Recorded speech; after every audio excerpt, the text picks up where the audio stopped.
World War I, 1914 to 1918. 37 million casualties. World War II, 1939 to 1945. 60 million casualties. To all the veterans who fought for our freedom, our heartfelt thanks. May you be honored, always. If I were to say war, what's the first word that comes to mind? Hate, and power. It's really exists for the wrong reasons. There is no reason for it. It's just people who either hate another culture, religion, and of course, as I said, power. It's about trying to have more power than someone else. Sacrifice. The ultimate gift. It's giving of yourself, of your life, of everything that you have for someone else. Just sending people out to war that are young and don't have experience. But then sacrifice could also mean, at the same time, saving other people. You're sacrificing yourself to help other people and give hope to other people. Giving. Again, just giving of everything, giving of oneself. Heroes. Soldiers. They made the biggest sacrifice for us. Remembrance Day for me is just remembering all the people that went to war and that are still going to war and honoring them for the service they've given us. Remembrance Day to me is remembering everything that somebody else has done for me, even though they don't know me. It's a reminder that people fought for our country and still do, and are willing to protect our rights and freedoms, and we're willing to make the ultimate sacrifice. Remembrance Day is appreciating those who gave for us. A very special day that we need to continue until the rest of time. Unfortunately, there'll probably always be war, and so there'll always be veterans. But to remember our original veterans from World War I and World War II, because of them, at a very crucial point in history, we were able to maintain our freedom in our world. Well, for me, it's really important because my grandfather was in the war, so I think it's a day of memory, ultimately. It's a day that I would use to remember all the sacrifices that people made to help us have a brighter future. If I were to say war, what's the first word that comes to mind? Pain. Blood. Sadness. Tragedy. That's what a tragedy ultimately is. It's just everything going wrong. Sacrifice, dignity, honor. If war erupted in Canada tomorrow, would you enlist? Yes. Are you sure? Positive. No. Yes. For real? Yes. Yes, I would, because I think it's every able-bodied person's responsibility to help protect our families and our homes and our schools and our communities. Yes. For sure? Yeah. 100%? Yes. And I don't believe in war, but I do believe in peace, and sometimes to maintain peace, as we saw in the past, we have to go to war. So, I don't know. I might. That's the best answer I can give you. You would seriously consider I it? would definitely consider it, yes. No.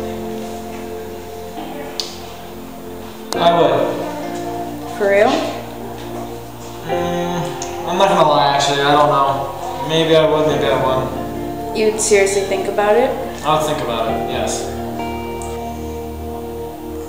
That's a tough one, but I would say yes. How old do you think you have to be to enlist? 18, at least.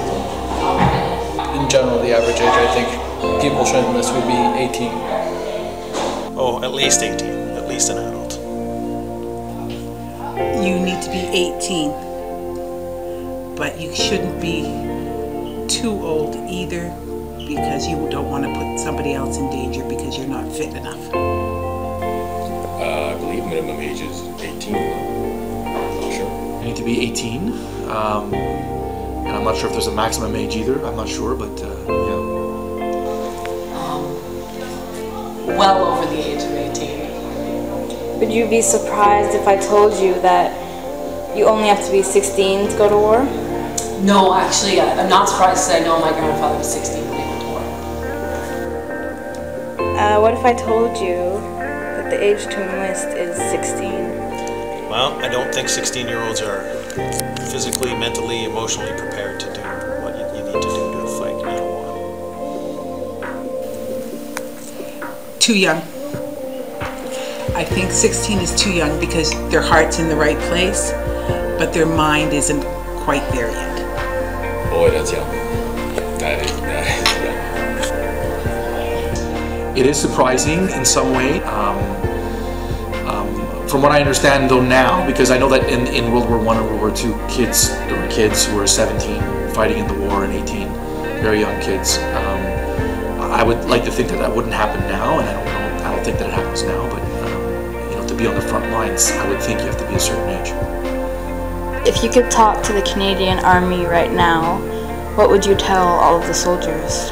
Well, to keep doing what they're doing, because what I love about the Canadian Army is that they are peacekeepers first, and they're not about aggression or about attacking anyone. It really is about maintaining what we have in our world, not just for our society, but for societies who have less than we do, and to be there to protect them and to help them get out of often enough dictatorships and political realms that are very dangerous and very warmongering and a problem in our society. I would ask them what they saw and what did they feel over there.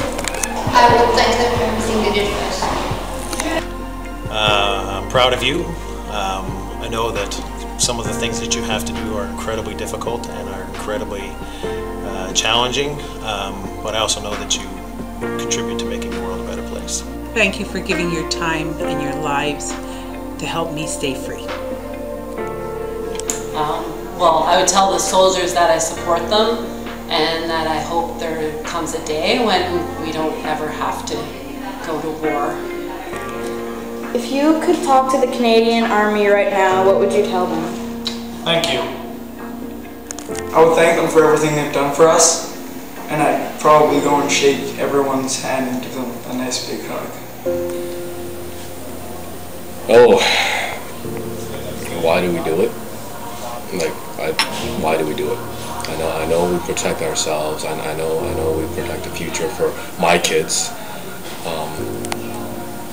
But is there a better way?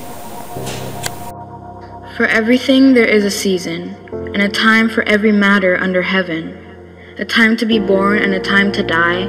A time to plant and a time to pluck up what is planted. A time to kill and a time to heal. A time to break down and a time to build up. A time to weep and a time to laugh. A time to mourn and a time to dance. A time to cast away stones and a time to gather stones together.